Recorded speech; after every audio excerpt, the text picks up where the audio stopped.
¿Cuántos saben que Dios es un Dios invisible? No lo vemos con nuestros ojos físicos y naturales, pero es un Dios real. Dios es un Dios real. Y de eso quiero hablarte esta mañana. Hebreos capítulo 11, versículo 23.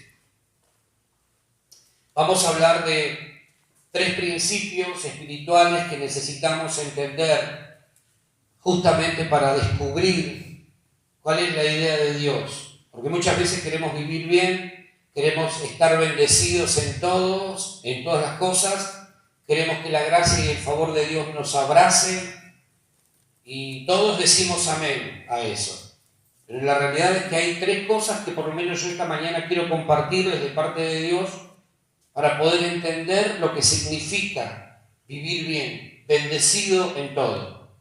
Hebreos capítulo 11, versículo 23 dice: por la fe, Moisés cuando nació fue escondido por sus padres por 3 meses, porque le vieron niño hermoso y no temieron el decreto del rey. Por la fe. Hebreos 11, 27 dice: por la fe dejó a Egipto, no temiendo la ira del rey, porque se sostuvo como viendo al invisible. Parece paradójico esa declaración, viendo al invisible, ¿no? ¿Cómo viendo al invisible? Bueno, para eso necesitamos que nuestros ojos espirituales se abran, no que nuestros ojos naturales y o físicos se abran. Con los ojos naturales y físicos nunca vamos a ver a Dios. Con los ojos espirituales vamos a descubrir a ese Dios invisible pero real. Amén. El primer principio del que yo quiero hablarles esta mañana tiene que ver con la realidad del mundo espiritual. La realidad del mundo espiritual. Dice el texto que Moisés se sostuvo como viendo al invisible. ¿Sí? Necesitamos todos nosotros entender de una buena vez que existe un mundo espiritual que es tan real como el aire que respiramos. Hay un mundo espiritual que no se ve, que es invisible, pero es tan real como el aire que vos y yo respiramos. Es tan real como que vos te podés tocar y darte cuenta que estás vivo. Hay un mundo espiritual que es invisible, pero es real. ¿Sí? Y que además determina poderosamente lo que va a suceder con vos y conmigo. Lo sepamos o no, lo creamos o no, ese mundo espiritual, invisible pero real, ejerce mucha influencia sobre nuestras vidas. Más de lo que nosotros creemos o pensamos. Para que podamos verlo, nuestros ojos espirituales se tienen que abrir. Porque con los ojos naturales vos no vas a ver absolutamente nada. Hay gente que cree que ve las cosas del espíritu con los ojos naturales. Eso es un error. Porque las cosas del espíritu se entienden desde el espíritu, no desde lo natural. El principio para la derrota en tu vida y en la mía es ignorar que existe un mundo espiritual invisible. Ese es el principio para que nosotros seamos derrotados. Cuando ignoramos que existe un mundo espiritual invisible, caemos en derrota. Caemos en derrota. ¿Por qué? Porque ese mundo espiritual, invisible pero real, ejerce presión sobre nuestra vida.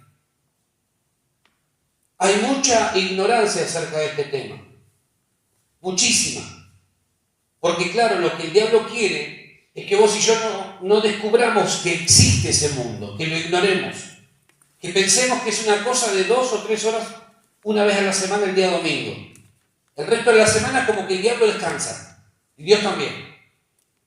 ¿No? Como que todo lo que nos sucede es obra y gracia nuestra.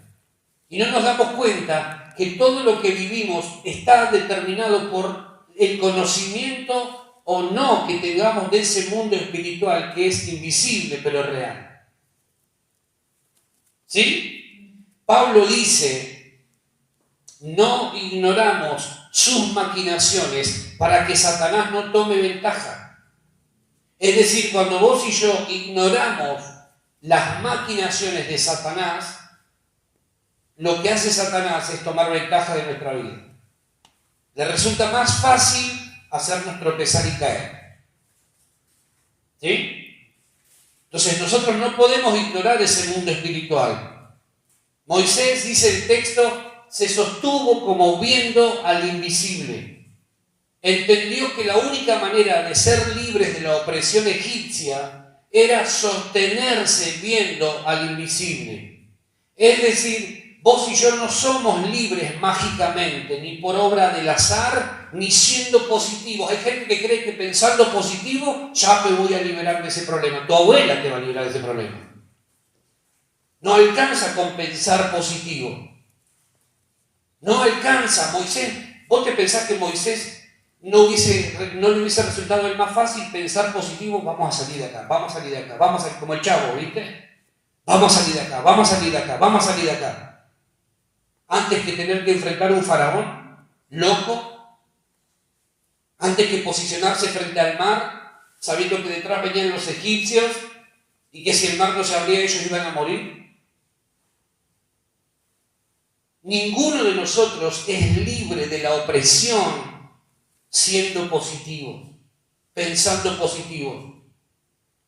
No alcanza con eso. Somos libres cuando empezamos a mirar al invisible, pero real. Somos libres de las dificultades y de los problemas, cuando en lugar de mirar el problema, lo miramos a él, que es invisible, pero es real. Eso es lo que tenemos que entender, porque si no, la opresión no va a desaparecer. ¿Por qué hay quienes todo el tiempo viven sufriendo de opresión aún dentro de su propio hogar? ¿Viste que hay gente que todo el tiempo vive oprimida, a veces estando dentro de su propio hogar? ¿Por qué? ¿Te pusiste a pensar? ¿Te pusiste a pensar alguna vez por qué sucede eso? Pregunto, ¿no será que hay actividad demoníaca que no alcanzás a percibir porque estás tratando de entender con ojos naturales lo que solo se entiende desde lo espiritual?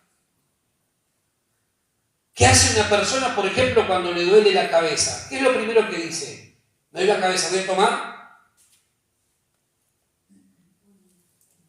Un calmante, una pastillita. ¿Y si eso es presión y no es algo físico? Y vos lo estás llevando al punto de que con una pastillita milagrosa ya se soluciona el problema, y si en lugar de ser algo físico es algo espiritual y por no discernirlo estás confundiéndolo. Guarda con eso, Guarda con eso. Porque a lo mejor no es algo físico, a lo mejor es una opresión espiritual que estás queriendo vencer con algo que el diablo dice, sí, toma la pastilla, tomala, te pone la tableta en la mano.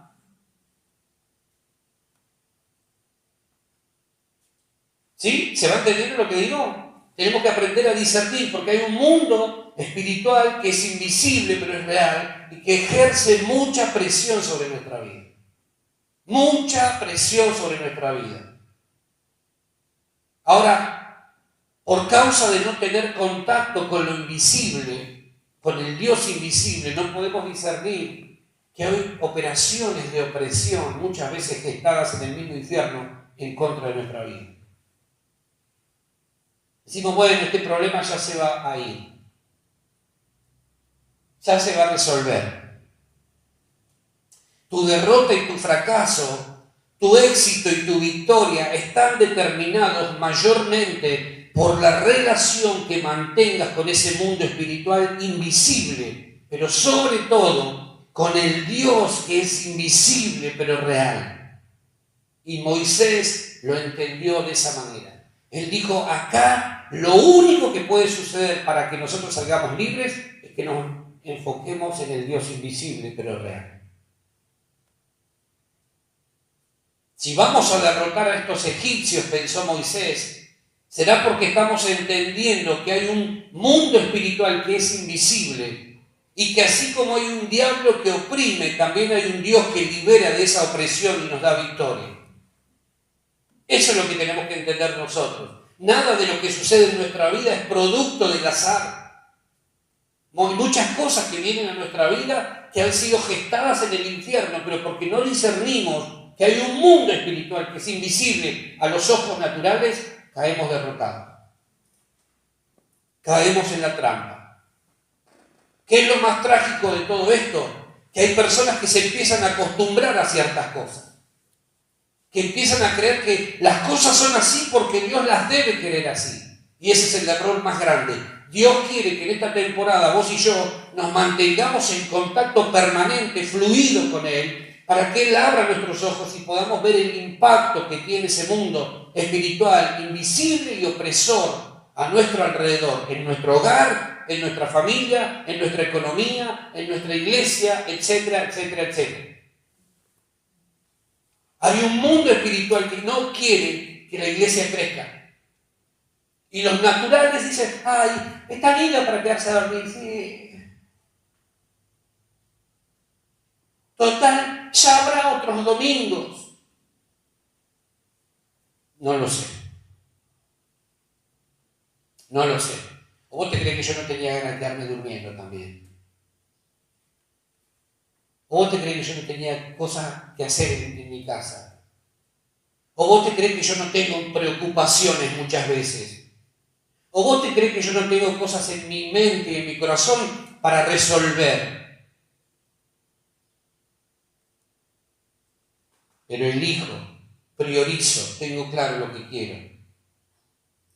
Por eso necesitamos ungir, como dice Apocalipsis, nuestros ojos con colirio, para poder ver la realidad de ese mundo espiritual y el impacto que eso tiene en nuestra vida. ¿Amén? Te menciono algo más. ¿Por qué creen ustedes que hay tanta gente desanimada por estos días, incluido gente creyente? ¿Por qué hay tanto desánimo? Vos agarrás a 10 personas y de 10, 7 a 8 viven desanimadas, pero no te hablo de un desánimo temporal, viven en un permanente estado de desánimo. ¿Por qué? ¿No será, digo yo, pienso, que el infierno está utilizando ese elemento, esa herramienta que es el desánimo, para venir y pincharle la vida a mucha gente, incluidos creyentes? ¿Por qué hay tanto desánimo? Es que está todo difícil, es que está todo complicado. Chocolate por la noticia. ¿Será que esa gente no tiene ganas de vivir más? ¿O será que el infierno soltó su arsenal de guerra para atar a la gente, mantenerla desanimada, sin fe y sin esperanza, y que por ello la gente luego tome malas decisiones? Ustedes saben que una persona que permanece en un estado de desánimo es muy probable que entre en un estado de depresión y finalmente termine tomando malas decisiones. ¿Sí o no? Cuando la gente no le encuentra sentido a la vida, termina tomando malas decisiones. Hace un par de semanas atrás, todo el mundo se sacudió por causa de la chica esta que accedió a la eutanasia. Pero como no pasó en nuestro entorno, no pasó cerca, fue allá miles de kilómetros, parecía ser que es otro mundo. Entonces no nos damos cuenta de que el diablo está atacando permanentemente a la gente, creyentes incluidos, con el desánimo. Pero ¿sabés por qué pasa eso? Porque en lugar de mantenernos mirando al Dios invisible pero real, miramos las cosas. Uy, ¿a cuánto se fue el dólar? Uy, ¿a cuánto se fue la papa? Uy, la batata. Uy, la zanahoria. Y entonces empezamos a vivir en un contexto que no es lo que Dios espera para nuestras vidas. Empezamos a mirar lo que Dios no nos está pidiendo que miremos. Y claro que te vas a desanimar. Si vos te querés desanimar, vas a encontrar miles de razones para desanimarte. Miles. Que la plata no te alcanza, que esto, que aquello, que lo otro, que pin, que pan. Siempre vas a encontrar una razón para desanimarte si eso es lo que querés. Siempre. ¿Ustedes creen que Moisés no tenía razones para desanimarse? El Moisés de la Biblia, digo. Un pueblo que no lo escuchaba, muy parecido a lo que se vive digo. Un pueblo que lo criticaba y lo cuestionaba, pero que cuando se tenía que poner en los pantalones no respondía. Una tarea dificilísima. Y sin embargo, el tipo se mantuvo como viendo al invisible. ¿Por qué te suceden esas temporadas donde no tenés ganas de hacer nada? ¿No será que hay desánimo rodeando tu vida? Eso es producto del desánimo. Pero el desánimo no es un fruto del espíritu. El desánimo es una obra del infierno para quitarte la fe, quitarte la esperanza y que vos no puedas ver más allá de lo que estás viendo con tus ojos naturales. Entonces, ¿qué hace el diablo? Oprime la mente, no te deja pensar con claridad, no te deja ver lo importante, no te permite vivir en la libertad del espíritu. Vos querés adorar a Dios, pero tenés tanto desánimo en el corazón, en la mente, está tan llena de cosas raras que no podés enfocarte en lo verdaderamente importante. Hay tanto por resolver a veces, ¿no?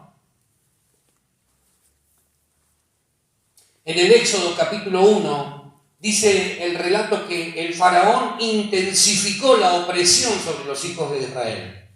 El faraón dijo, vamos a echarle más carga para que no se distraigan. Ahora, ¿vos te crees que ese espíritu no está activo en estos días? ¿Vos te crees que el faraón de aquel tiempo no se está moviendo de otra manera por estos días? Ese espíritu faraónico. Vamos a oprimir a la iglesia para que la iglesia no pueda reunirse el domingo, para que no puedan llegar a la casa de Dios. Vamos a hacer que tengan más problemas, más preocupaciones, más ansiedad. Cosas que el domingo no puedan ir a adorar. Eso es lo que hace el sistema, pero como no lo vemos, porque nuestros ojos están mirando lo natural, no nos damos cuenta que hay un mundo invisible, pero real, y que ejerce gran opresión, es que no lo discernimos.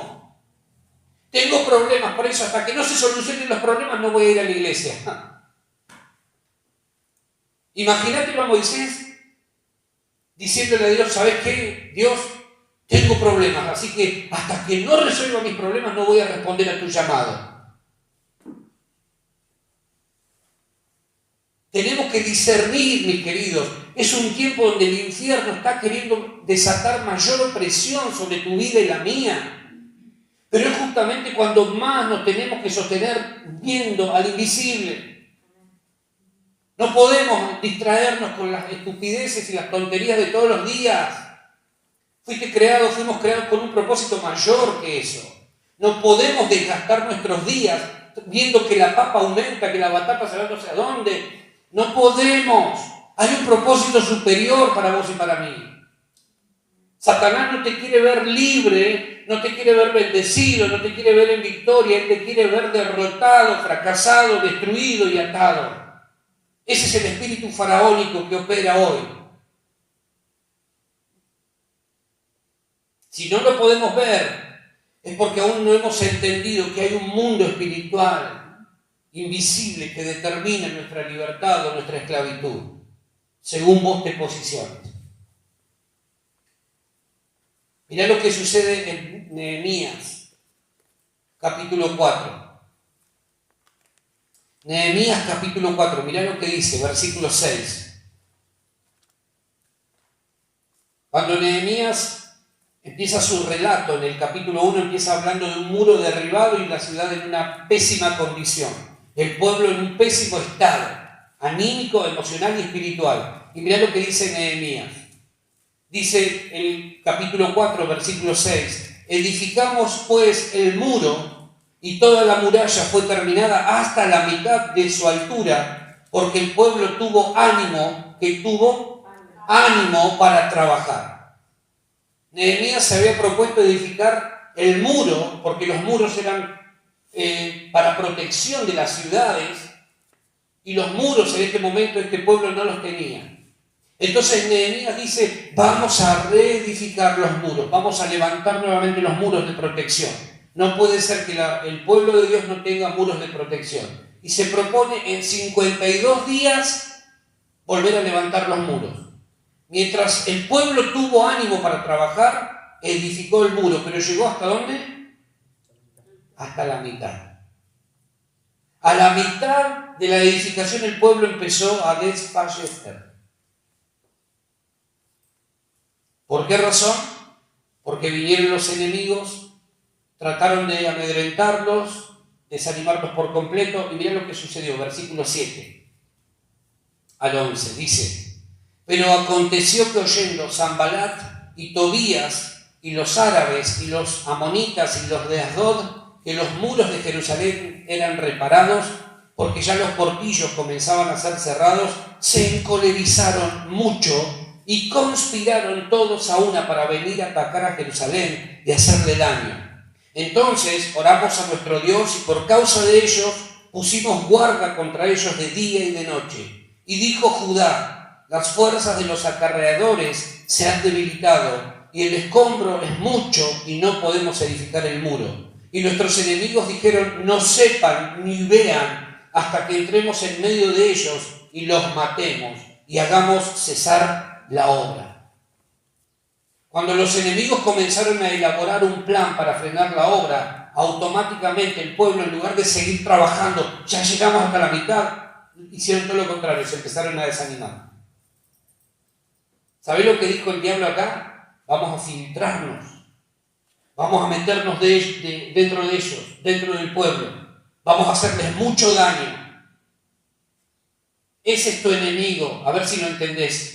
Ese es tu enemigo espiritual, invisible pero real también, que te quiere hacer mucho daño, que no quiere que vos crezcas, que no quiere que vos avances, que no quiere verte bendecido ni prosperado ni nada de eso.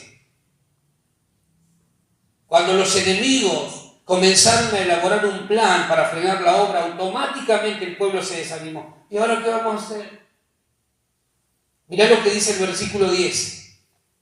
Ahí mismo, Nehemías capítulo 4. Dice: y dijo Judá: las fuerzas de los acarreadores se han debilitado y el escombro es mucho y no podemos edificar el muro. Judá, justo la tribu que se suponía que era la más valiente y la más fuerte, de la que descendían grandes reyes y de la que luego vendría Jesús, comienza a traer este mensaje de desaliento.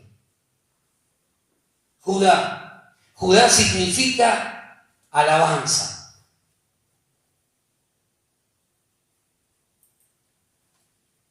Judá le dice a Nehemías: ¿sabes qué, Nehemías? No damos más. No damos más. La verdad es mucho el trabajo y no vamos a poder terminar. Y si mejor dejamos todo como está, y si nos dedicamos a otra cosa, ¿para qué tanto esfuerzo si al final de cuentas no lo vamos a lograr? Esa era Judá. El pueblo que se suponía que tenía que ofrecer alabanzas a Dios, adoración a Dios, ahora estaba ofreciendo otro tipo de cosas. Entonces, cuando el diablo escucha semejante declaración, se levanta y con todas sus fuerzas exhala un grito asqueroso diciendo amén a esa declaración. Claro que no van a poder. Amén. Cuando vos y yo declaramos no vamos a poder, no lo vamos a lograr, nunca vamos a resolver esto, el diablo se levanta y dice amén a tu declaración. Así opera esto. Y en lugar de ofrecer alabanza a Dios, gloria a Dios, reconocimiento a Dios, agradecerle por su bondad y su fidelidad, lo que estás haciendo es hablando como Judá. No lo vamos a poder resolver esto. Y el diablo dice amén, no lo vas a poder resolver.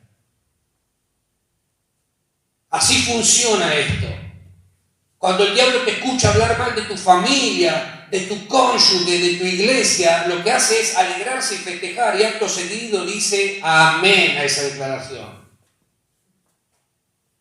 Y mirá lo que planea, versículo 11. Dice: nuestros enemigos dijeron: no sepan ni vean hasta que entremos en medio de ellos y los matemos y hagamos cesar la obra. Ese es tu enemigo. Ese es el enemigo que quizás no estás viendo por no discernir. Te quiere matar, robar y destruir. Ese es tu enemigo. Ese es el enemigo con el que luchamos, al que no debemos ignorar, ni a él ni a sus maquinaciones. Pero la única manera es dándonos cuenta que hay un Dios que también está de nuestro lado. Satanás busca meterse, a ver si lo entendemos esto, infiltrarse dentro de las filas del pueblo y de las familias y generar desánimo, desaliento. Ahora, ¿cómo se percibe el desánimo en la vida de una persona? Escucharla hablar. Por medio de las expresiones, de las palabras, vos te vas a dar cuenta si esa persona está en victoria o en derrota.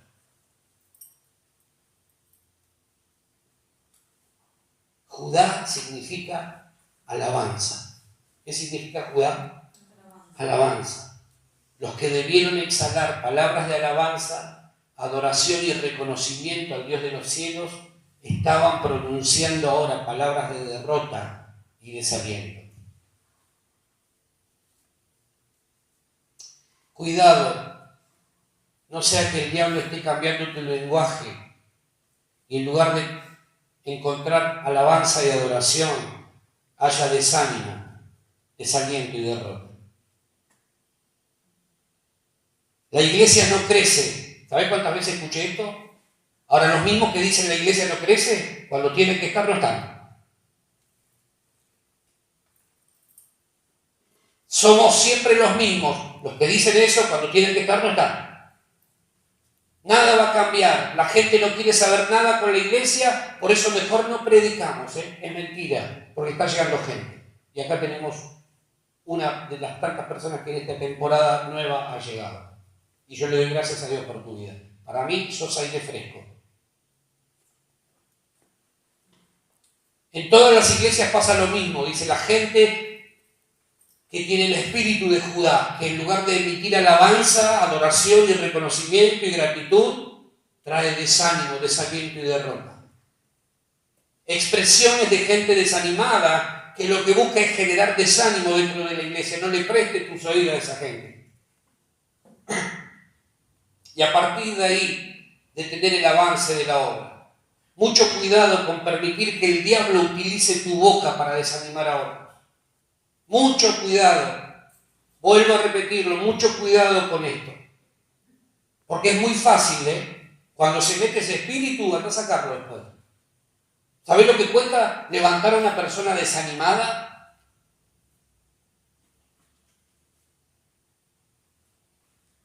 Que nuestra boca sea un elemento de bendición e inspiración para otros. Que cuando vos y yo hablemos sea para edificar a otros y para adorar a Dios. Amén. Mirá lo que dice Job, capítulo 41, versículo 22. Job, capítulo 41, versículo 22. Dice, en su cerviz está la fuerza, y delante de él se esparce él. ¿Lo tienen ahí, Job 41, 22? En su cerviz está la fuerza, y delante de él se esparce el desaliento. ¿Delante de quién está hablando acá? Está hablando, claro, del Leviatán, que es figura de Satanás. O sea que, ¿quién es el que genera desaliento? Satanás. Te voy a leer otra versión que busqué. Dice, ante él todo el mundo pierde el ánimo. Ante él todo el mundo pierde el ánimo. El que genera desaliento, el que constantemente está provocando desánimo, no es el Espíritu de Dios, es Satanás. ¿Sí? El desánimo es una de las tantas armas que el infierno utiliza en nuestra contra para alejarnos del Dios invisible. ¿Me van siguiendo hasta acá? ¿Sí? El desánimo es un arma del infierno para alejarte de Dios, para que vos dejes de confiar en Dios, para que no sigas creyendo en las promesas que Dios ha dado a tu vida. Eso es lo que hace el diablo, por eso genera desánimo. Desánimo. Entonces, cuando vos y yo nos alejamos de ese Dios invisible, nos encaminamos a la derrota. Hoy vamos a rechazar en el nombre de Jesús todo espíritu de desánimo y vamos a creer en lo que Dios ha hablado acerca de nosotros. Amén. Frente a la opresión faraónica, los padres de Moisés y el propio Moisés se sostuvieron como viendo al invisible, a ese Dios que no podemos contemplar con nuestros ojos naturales y físicos, pero que sí podemos percibir mediante su espíritu y su palabra, mediante la fe. No podemos ver a Dios con nuestros ojos físicos, con nuestros ojos naturales, es verdad, pero sí lo podemos contemplar y ver por medio de su palabra y por medio del cuerpo de Cristo a través de la fe. Volvamos a Hebreos capítulo 11. Hebreos capítulo 11 es conocido como el capítulo de la fe.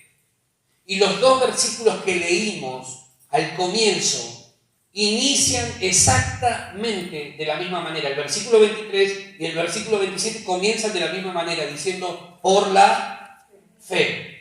Por la fe. En todos los casos citados en ese capítulo, vamos a notar que el ejercicio de la fe se dio en contextos sumamente adversos.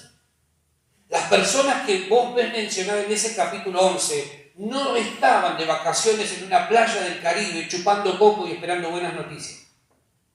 Tuvieron que enfrentar desafíos, adversidades, situaciones complicadísimas, pero por la fe salieron vencedores.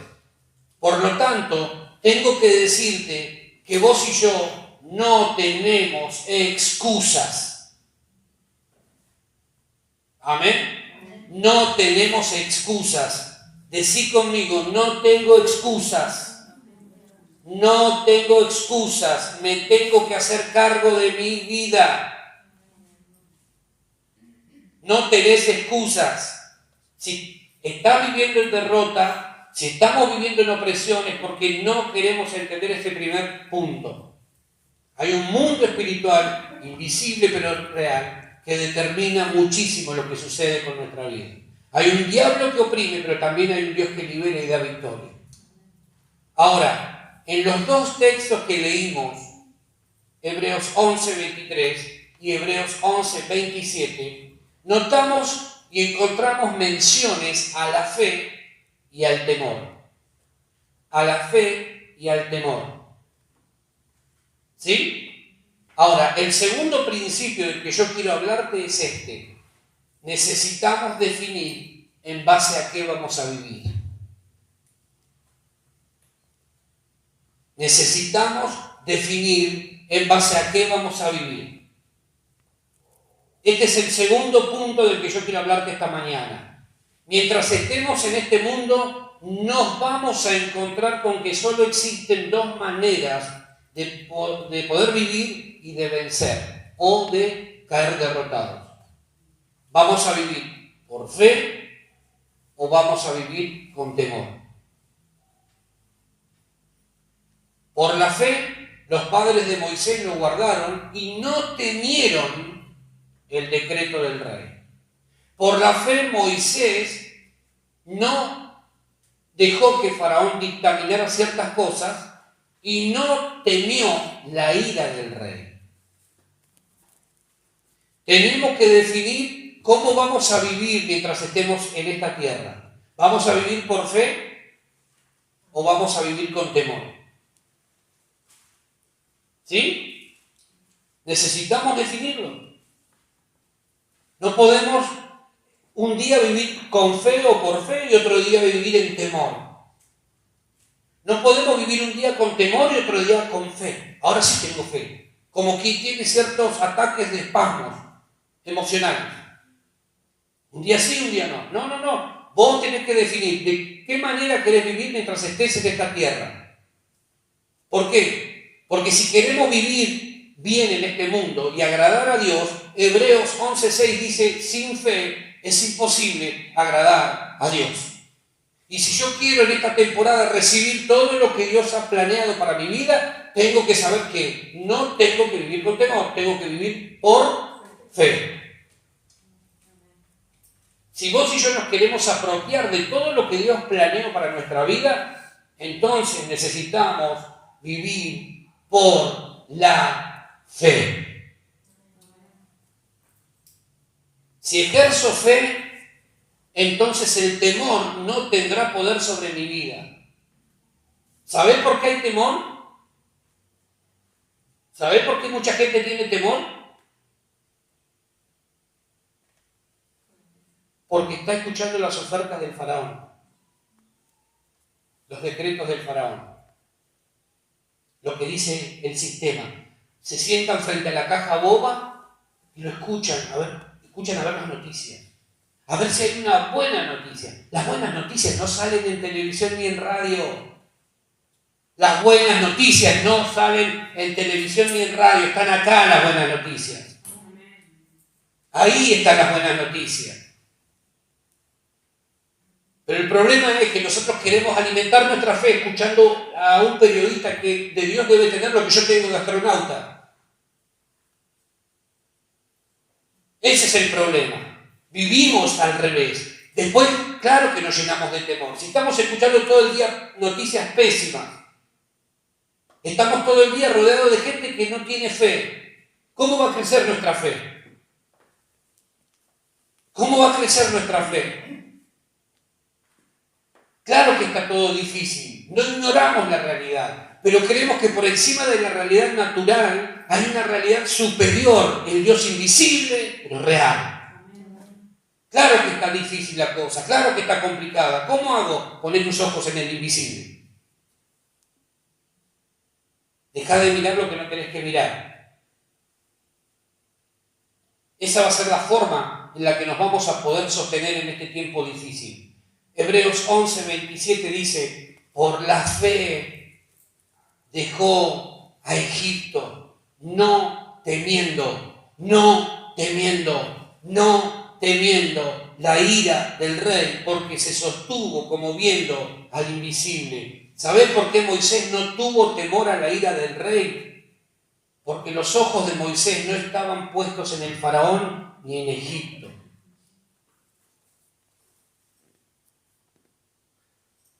No estaban puestos los ojos de Moisés en el faraón, en el gobernante de turno, ni en el sistema que imperaba por esos días.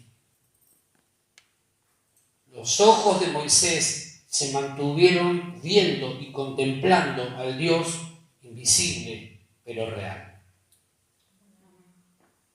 Entonces, cuando tus ojos están puestos sobre Jesús y te mantenés ahí contemplando y viendo su belleza, su hermosura, su grandeza y su poder, viendo sus promesas, el temor simplemente comienza a desaparecer. No tenés que hacer nada. ¿Por qué? Porque lo que crece es la fe. Leo la palabra y Dios dice que Él va a estar conmigo todos los días hasta el fin del mundo y yo digo, amén. Que entonces no me siento solo y me siento animado y me siento confortado y entonces el temor se va achicando. Desaparece. Estás viendo lo que no debes ver, por eso hay temor. Por eso hay mucha gente con temor. Por eso hay gente creyente viviendo en temor. ¿Por qué? Porque está viendo lo que no debe ver. Porque mantenerte mirando al invisible hará crecer tu fe. Hará crecer nuestra fe. Dime lo que miras y te diré qué es aquello que te gobierna. Dime lo que contemplas y te diré en qué te convertirás. Porque nosotros nos convertimos en aquello que contemplamos. Si estamos mirando todo el tiempo lo que dice la caja boba, vamos a terminar convirtiéndonos en uno más de esos que están dentro. La diferencia es que nosotros estamos de este lado. Si mirás la amenaza de Faraón, que no vas a poder, que nunca vas a ser libre, que nunca vas a ser bendecido, te vas a convertir en su esclavo. Y vivirás bajo permanente opresión. Pero si te mantenés como mirando al invisible, te vas a convertir en alguien verdaderamente libre, bendecido y prosperado en todas las cosas. Esa es la diferencia. Moisés dijo, yo no tengo nada que ver con este hombre, no tengo nada que ver con esta gente, este no es mi mundo, yo miro al invisible. Amén. Una cualidad de la fe es que la fe nunca te hace ver el problema. La fe siempre te hace ver la solución. Y la solución es Dios mismo. ¿Sabés por qué muchas veces no encontramos soluciones a los problemas? Porque estamos mirando más el problema que la solución. Y la solución es Dios mismo. ¿Sí? Escuchá esto. Si Moisés permanecía viendo el mar cerrado, se iban a morir ahogados todos. Pero cuando él miró a Dios y lo escuchó, pudo actuar en fe y ver cómo el mar se abría para que todos pudieran pasar. Si vos te quedás contemplando el problema, nunca vas a encontrar la solución. Porque todo comienza cuando empezamos a mirar a Dios mismo, que es la solución a todos los problemas. Entonces, eso fue lo que hizo Moisés. Él no se quedó mirando el mar. Oh, bueno, hasta acá llegamos, fue muy lindo conocerlos, como el Titanic, ¿viste? Cuando los músicos se empiezan a despedir. Fue muy lindo haber compartido con ustedes este viaje, estos años. No, Moisés no se quedó viendo el mar cerrado. ¿Sabés quiénes murieron ahogados ahí? ¿Quiénes murieron ahogados? Los egipcios, los enemigos del pueblo de Dios, los opresores. Yo quiero declarar esto en esta mañana, en este mediodía. Tus enemigos se van a quedar con las ganas.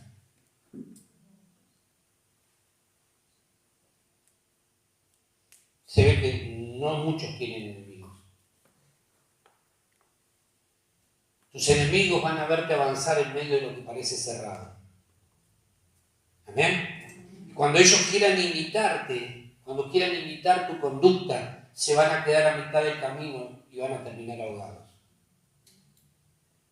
Eso es lo que produce la fe. Eso es lo que genera la fe. Te ahogás en un mar de problemas cuando tus ojos se enfocan en el problema y dejas de mirar y contemplar al Dios que te puede dar las soluciones que necesitas. Te ahogás en un vaso de agua. Ay, ¿por qué esto no se resuelve? Empezá a mirar a Dios. No mires el problema. Mirá al Dios de las soluciones. Y vas a encontrar lo que estás buscando. Amén. Hay gente que se ahoga hasta en un vaso de agua. No sé qué va a pasar con esto. Míralo a Dios. Míralo a Dios, escuchalo a Dios. Es más, yo estoy seguro que Moisés probablemente nunca se enteró del decreto del faraón. Todos los niños menores de 2 años tenían que morir. Ese decreto faraón lo emite cuando Moisés había nacido, recién había nacido. Porque quien se mantiene enfocado en Dios, escuchad esto, quien se mantiene enfocado en Dios, pierde toda curiosidad por las cosas del mundo y por lo que sucede en él. ¿Cómo puede ser que vos ames más ciertas cosas del sistema mundo, un sistema que Dios quiere matar, que las cosas de Dios? No, vengo a la iglesia y para mover un pie tengo que hacer una peregrinación a Luján. Ah, pero con ciertas cosas, la camisa, y hago festichola, no tengo ningún reparo para ciertas cosas. Levantar mi voz en la iglesia, pero para gritar los goles de River, de Boca y quien cuerno sea,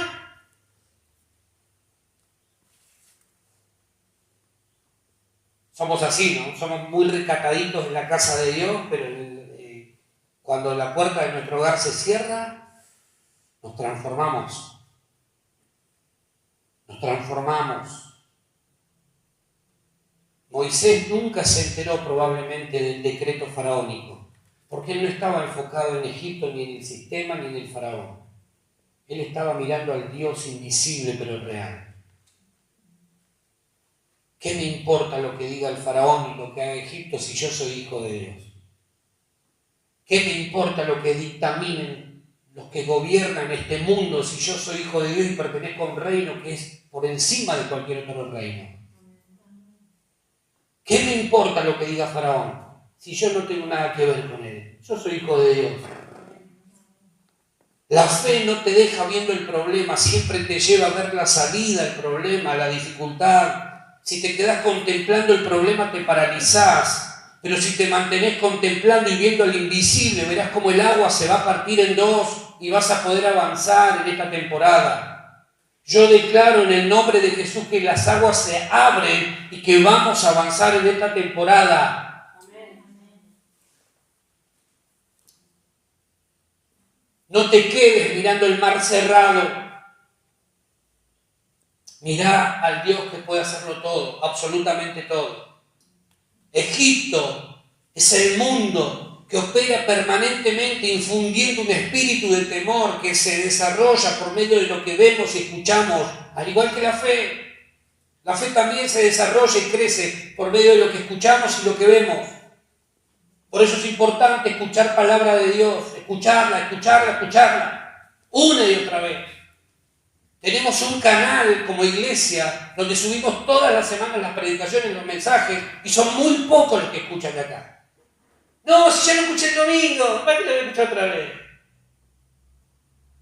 No lo tenés que hacer por mí, lo tenés que hacer por vos, no por mí.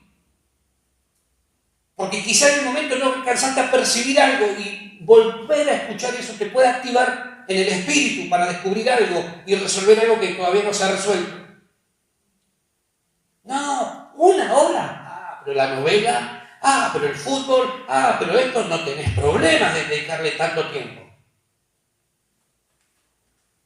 1 hora, si ya lo escuchamos el domingo. ¿Para qué?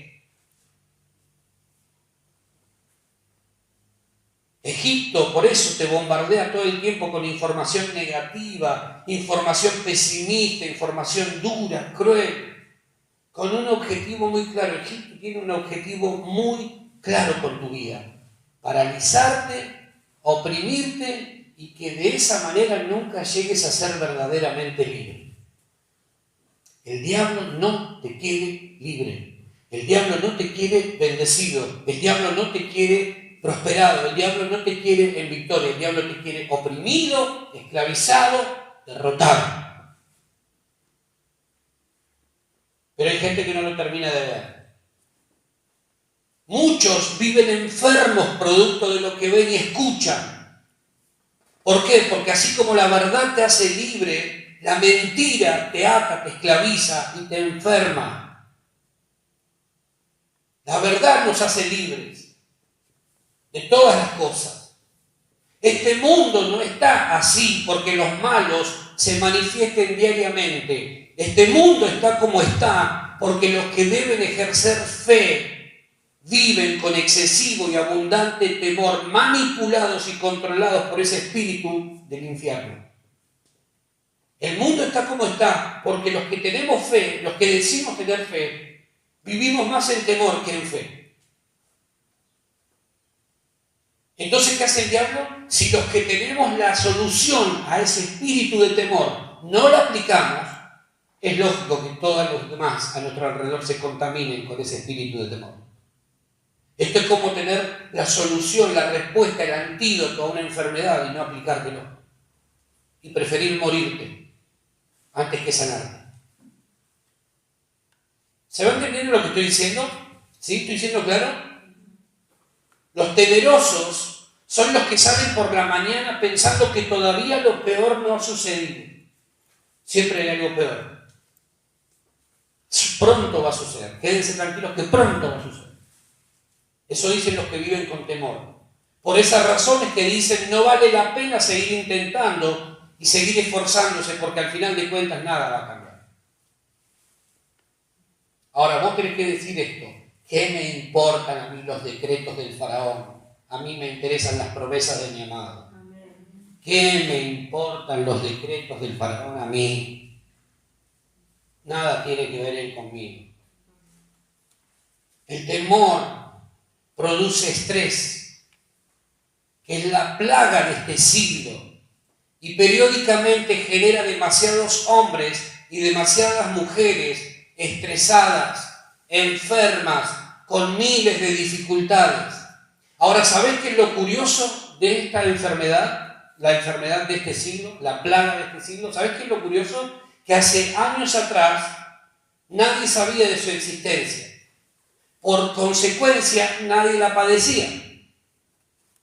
Pero desde que alguien dijo y catalogó esto es estrés, todo el mundo se adjudicó padezco estrés, tengo estrés. Por consecuencia, todo el mundo vive enfermo. Tengo estrés. En la Biblia no aparece el estrés, aparece la ansiedad. Y la solución que la Biblia nos da es: echen sobre mí, dice Jesús, toda carga, porque yo tengo cuidado de ustedes. Echen sobre mí toda ansiedad, porque yo cuido de ustedes. Pero es más fácil decir, tengo estrés. ¿No? Y eso es lo que lleva a la gente a creer que los problemas no tienen solución. Una persona estresada no tiene capacidad plena para razonar, para elaborar un plan, para resolver el problema. ¿Lo estamos viendo? Lo que estoy diciendo, ¿se está viendo? ¿Lo estamos descubriendo? El diablo no quiere que vos entiendas esto. Por eso hay gente que no vino hoy, porque sabía que esto puede provocar tanta libertad en nuestra vida que nunca más volvamos a ser los mismos. Por eso pasan las cosas. Ahora, el estrés lleva a la gente a creer que los problemas no tienen solución, que han superado su capacidad resolutiva y que solo queda resignarse. Entonces ahí aparece el esto es imposible, no tiene solución. ¿Qué dice la Biblia? Para Dios no hay nada imposible. Entonces, ¿por qué hay gente que dice esto es imposible, no tiene solución? Porque el temor los lleva a hablar como hablan. Si tuvieran fe, lo que dirían es, para Dios, para mi Dios, no hay nada imposible. Por eso, cuando todo parece que se está yendo de las manos, lo que el cielo grita es, mírame a mí nuevamente. Cuando vos sentís que las cosas se te están yendo fuera de control, que ya no hay manera de reencauzar eso, el cielo grita, enfócate en mí, mírame a mí, yo lo voy a hacer, mírame a mí. En esos momentos donde parece que hay caos y caos y caos, lo que el cielo grita es, mírame a mí, mírame a mí. Y eso fue lo que hizo Moisés cuando vio la amenaza del faraón y cuando vio esto y aquello y lo otro, dijo, voy a mirar al invisible. Él es mi pronto auxilio en las tribulaciones. Él es el que me puede ayudar a salir de este asunto. Ahora, grabate esto en tu corazón, en tu mente y en tu espíritu. Nada de lo que vaya a suceder en tu vida está o estará fuera del control de Dios. Nada. Nada. Pero tenemos que entendernos, ponernos de acuerdo en este punto. Nada de lo que nos suceda está fuera o estará fuera del control de Dios. La fe te hace creer que mañana vas a vivir mejor que hoy. Y que pasado mañana las cosas serán mejores aún. Pero el temor te dice que si hoy las cosas están difíciles, mañana será peor el escenario. Por eso hay gente que vive realmente mal y otros que viven muy bien. Y no estoy hablando necesariamente de algo material o económico. Hay gente que tiene muy poco, pero vive muy bien. ¿Por qué razón? Porque tienen sus ojos puestos en el invisible, pero en real. Y viven en paz. Y viven bien. Y fluye lo divino. Y hay gente que tiene mucho, más, y vive muy mal. ¿Por qué razón? Porque todo el tiempo están mirando lo natural. No están sus ojos puestos allá arriba. Amén. Tercer principio y último. Cuando te acostumbras a algo, quedas descalificado para cambiarlo.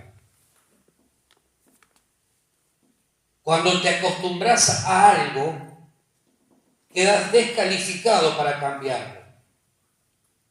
Cuando una persona se acostumbra a vivir siempre de la misma manera, lo que sucede es que queda automáticamente inhabilitado para poder cambiar esas situaciones.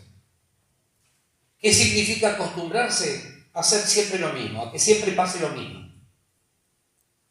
¿Y eso qué tiene que ver con la fe? Mucho. Que la persona que se acostumbra a vivir de una determinada manera no espera nada nuevo. No espera absolutamente nada nuevo. Por eso hay gente que se desanima fácil, porque no tiene expectativas, porque no espera nada nuevo de la vida. De Dios no espera nada nuevo. Sí, de la iglesia no espera nada nuevo. Sí, ya sé. Vamos a ir, vamos a hacer esto, para 40 días estuvo Saúl junto al pueblo viendo gritar a Goliat y nunca hicieron nada. 40 días, se acostumbraron. Después de 2 o 3 veces que sucede lo mismo, decime si no te acostumbras a que suceda más de lo mismo. ¿Sí o no? Cuando algo ya empieza a repetirse sistemáticamente durante una semana, decime si a la próxima semana ya como que sabes lo que va a suceder. Entonces no tenés expectativas. En Juan capítulo 5 nos encontramos con el paralítico de Betesda, que durante 38 años vivió de la misma manera, acostumbrado a vivir dependiendo de terceros. 38 años. Y ese hombre vivió de la misma manera, se acostumbró. Se acostumbró. En Hechos capítulo 3 encontramos a un cojo de nacimiento cuya vida no cambió hasta que se encontró con Pedro y Juan llenos del Espíritu Santo. Pero él quería, ¿qué quería él? Monedas. Porque se había acostumbrado a vivir de limosna. No. ¿Me dan unas monedas? El pueblo en Egipto quería libertad, pero cuando eran libres reclamaban volver a Egipto porque extrañaban las cebollitas y todo lo que Egipto les daba. Se habían acostumbrado a la comida de Egipto. Cuando nos acostumbramos a algo, nos descalificamos para poder cambiar eso. Por eso yo me rehúso a acostumbrarme a esto. Porque si yo me acostumbrara a eso, tendría que dejar de hacerlo. Porque iría contra lo que creo. Y yo nunca le voy a permitir a Faraón ni a Egipto que tenga que dictaminar algo acerca de mi vida. No.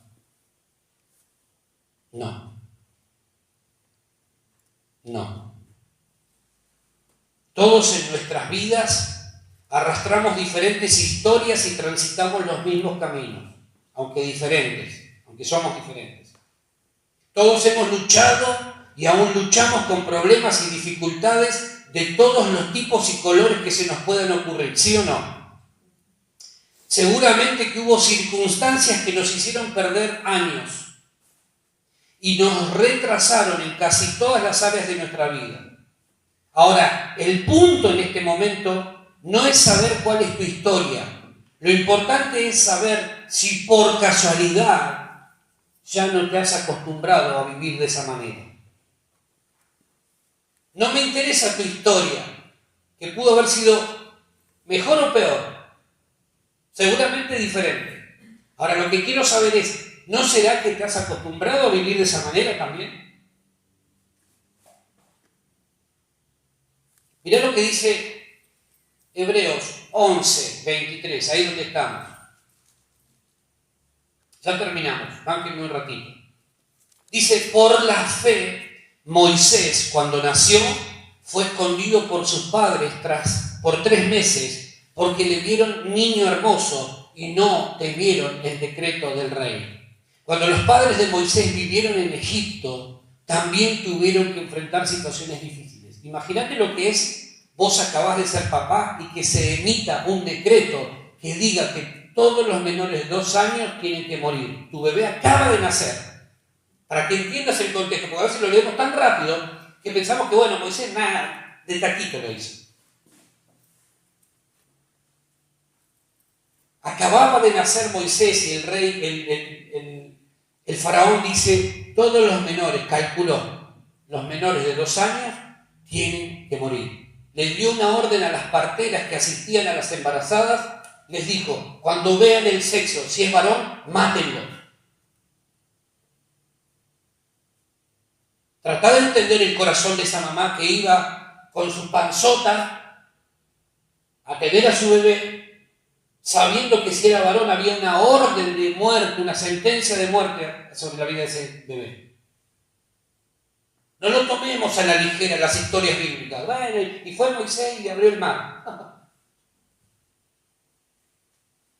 Los padres de Moisés vivieron en Egipto y vivieron situaciones difíciles. Y dice el texto, literal, lo acabamos de leer, no temieron el decreto del rey, que indicaba que su hijo tenía que morir. En lugar de llenarse de temor, por la fe, preservaron la vida del niño. Y la historia nos muestra que además de preservarle la vida a su pequeño hijo, también le proveyeron de un libertador al pueblo esclavo en Egipto. Mirá qué interesante eso. ¿Por qué razón? Porque los padres de Moisés no se acostumbraron a vivir en opresión y temor. No permitieron que el faraón sentencie su futuro como familia. Y esto es tremendo. Yo quiero preguntarte, ¿quién está dictando los pasos que como familia están siguiendo?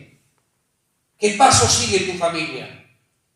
¿Los pasos que vienen por directriz de Dios o los que emite el faraón?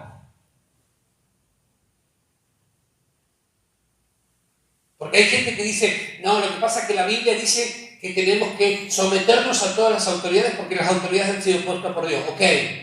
Pero cuando lo que me está pidiendo esa autoridad va contra un principio de vida de Dios, ahí es el momento donde yo me tengo que revelar. ¿Sí? Si los padres de Moisés hubiesen permitido que el temor los gobierne, probablemente ellos hubiesen visto cómo el mundo destruía a su familia. Cómo el mundo destruía a su familia. Hay que pelear por la familia. Pero desde esta comprensión que estamos teniendo hoy, desde la conciencia que tenemos de que hay un mundo espiritual que es real, aunque es invisible, y que así como hay un Dios que tiene buenos planes con nuestra vida, también hay un diablo que quiere matar a nuestras generaciones. Hay gente que no lo ve, no lo entiende. Después es fácil llorar sobre la leche derramada, como dice el dicho, ¿no? Faraón quería destruir la familia de Moisés. Si los padres no hubiesen hecho nada, hubiesen perdido a su hijo, porque eso es lo que busca este sistema perverso, destruir la familia. Y el diablo quiere destruir tu familia. Pero hay gente que no lo ve. No, hay gente que no lo ve. El diablo quiere matar a sus generaciones, pero hay gente que no lo ve. Bueno, ojalá nunca tengas que lamentar después ir a buscar a tu hijo a un sitio en el que nunca debió haber estado. Ojalá nunca tengas que ir a buscar a tu hija a un sitio en el cual nunca debió haber estado. Por eso hay que mirar al invisible pero real. Esto no se trata de religión, esto se trata de vida o muerte. Amén. Pero ellos, los padres de Moisés, por la fe escondieron al niño y le salvaron la vida. La fe en Cristo pondrá a resguardo tu vida y la vida de tus generaciones. Versículo 27, Hebreos 11. Dice, por la fe Moisés dejó Egipto no temiendo la ira del rey, porque se sostuvo como viendo al invisible. ¿Qué aprendió Moisés cuando ya fue grande? A vivir la fe. A no acostumbrarse a lo que no es de Dios para su vida. No te acostumbres a aquello que no es de Dios para tu vida. No te acostumbres. ¿Cómo me voy a acostumbrar a vivir en opresión? ¿Cómo me voy a acostumbrar a vivir en temor? Eso no viene de parte de Dios. Entonces, si no viene de parte de Dios, no me voy a acostumbrar a eso. ¿Sí? Ahora, ¿de quién lo aprendió Moisés? ¿Lo aprendió el pastor? ¿Lo aprendió del líder de la escuelita? ¿Lo aprendió del líder de pre o de de adolescentes y de jóvenes, ¿lo aprendió de quién? ¿De quién aprendió Moisés esto de vivir la fe? De los padres. De los padres. Fíjate cómo la influencia de un padre lleno de fe generó una nueva generación que vivió la fe. A una costa de perder la vida. Si tus hijos no te ven vivir a Cristo, ellos no van a querer vivir a Cristo. Si tus hijos y mis hijos ven que vivimos la fe, ellos van a abrazar la fe. No tengas duda. No tengas duda. Moisés no lo aprendió de su pastor, ni de su líder, ni de... No. Lo aprendió de sus padres. Miró a los padres y dijo, mis viejos abrazaron la fe. Mis viejos vivieron situaciones difíciles, pero no renunciaron a la fe. Mis viejos corrieron peligro de muerte, pero no negaron la fe. Yo tengo motivos para vivir la fe. Entonces tenemos que entender esto. Moisés no vivió ni aprendió la fe desde una perspectiva teórica, sino desde la misma experiencia, aun cuando eso significaba perder su propia vida. ¿Cuándo vamos a aprender que la fe no es algo teórico? Es pues la fe la certeza que se espera, la condición de lo que se ve. Eso es teoría. Decime de qué manera estás viviendo la fe. Si cuando hay un problemita, lo primero que sucede es que te desanimas. Decime de qué manera. ¿A qué cosas te estás acostumbrando? ¿A qué cosas se están acostumbrando tus hijos? A ver qué. ¿Un padre quejoso? ¿Un padre enojón, malhumorado y tremendamente carnal? ¿Una madre histérica y cero comprensiva? ¿A qué se están acostumbrando nuestros hijos? ¿A un hogar sin paz? ¿A qué? Pensá por un momento. ¿A qué te estás acostumbrando, mujer? ¿A un marido inexpresivo? ¿Sabes cuántas veces escucho esto yo? Tendría que tener licencia para publicar mis estados de WhatsApp acá, que no sea pecado.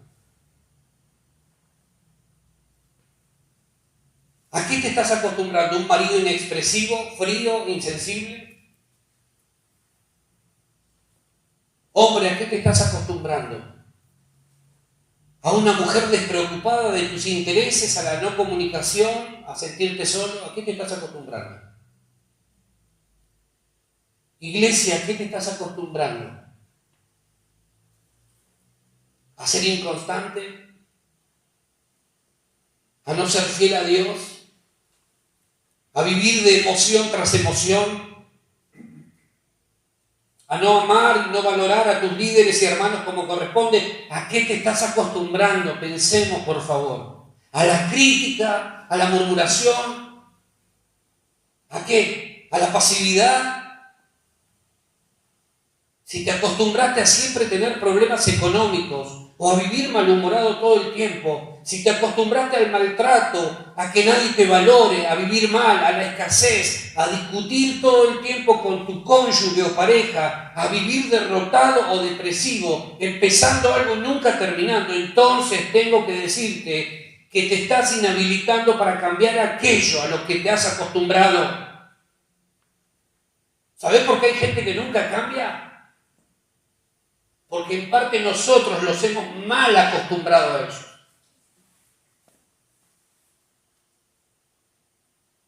Entonces, ¿qué sucede? Que cuando no queremos cambiar lo que está mal es porque la comodidad con el acostumbramiento nos han amoldado a ese sitio. Hay gente que dice, no, vamos a buscar ayuda. Perfecto. Pero lo primero que vos tenés que plantearte es, ¿tengo de verdad ganas de cambiar esto?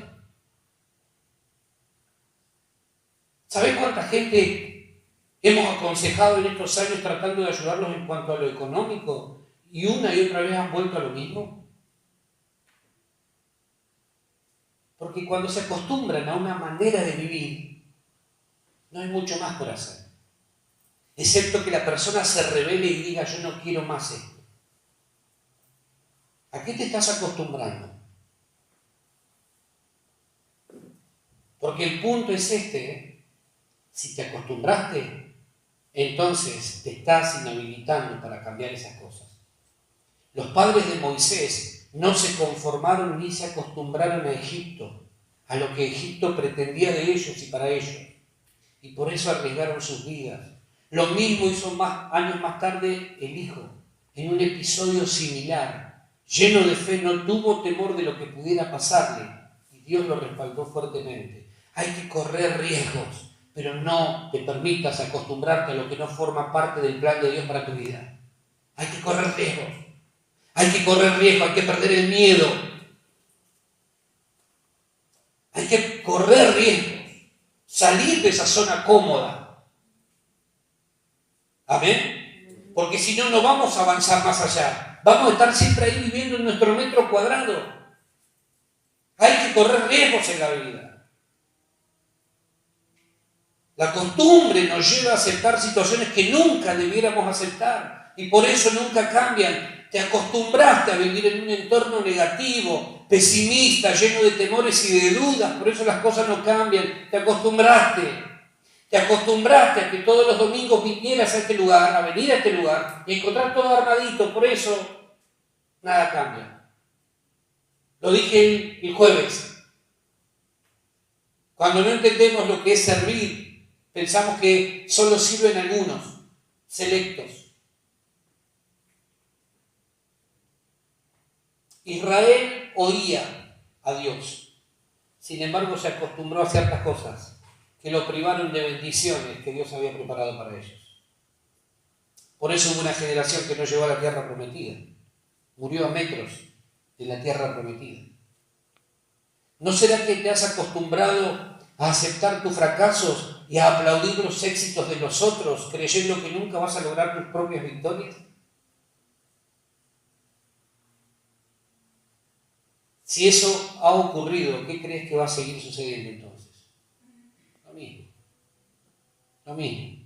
La única manera de romper con todo esto y vencer es por medio de la fe. Esa fe que te mantiene con los ojos puestos en el Dios invisible, contemplándolo a Él, escuchando su voz, siguiendo su dirección. El punto de partida para que Dios se involucre y obre en nuestra vida es el momento en el que decidimos rebelarnos contra lo que no viene de parte de Dios para nuestra vida. Ese momento en el que nos enojamos con lo que nos mantiene esclavizados y gritamos, no quiero más esto, no lo soporto más. En ese preciso momento en el que vos decís, esto no lo quiero más, esto no viene de Dios, no lo quiero más para mi vida. En ese preciso momento Dios reúne a los ángeles, los llama y les dice, vamos, tenemos trabajo en la tierra. Hay alguien que ha comenzado a entenderme. Yo me rehúso a aceptar la realidad de nuestra iglesia como esto que estoy viendo hoy. Yo me rehúso. O una de dos. O cambia la iglesia, o tendré que cambiar yo. Pero yo me rehúso a aceptar esto como una realidad que viene de parte de Dios. Me rehúso a ser parte de un grupo de personas que no tienen ambiciones. Y no estoy hablando de cosas materiales, porque para las cosas materiales todo el mundo tiene ambiciones. Pero para las cosas espirituales parece que siempre tenemos un después, ¿no? Lo dejamos para después. Ahora yo te pregunto para terminar, ¿serás vos esa persona que ha comenzado a entender a Dios hoy, esta mañana? Y te dice, Señor, yo no me voy a conformar. Yo no me voy a conformar con lo que no forma parte de tu plan para mi vida. ¿Serás vos? Encontrarás gente acá, Dios, que está entendiendo y dice, Señor, voy por lo que tenés por mí, para mí. ¿Amén? ¿Seguro? Vamos a ponernos de pie, por favor.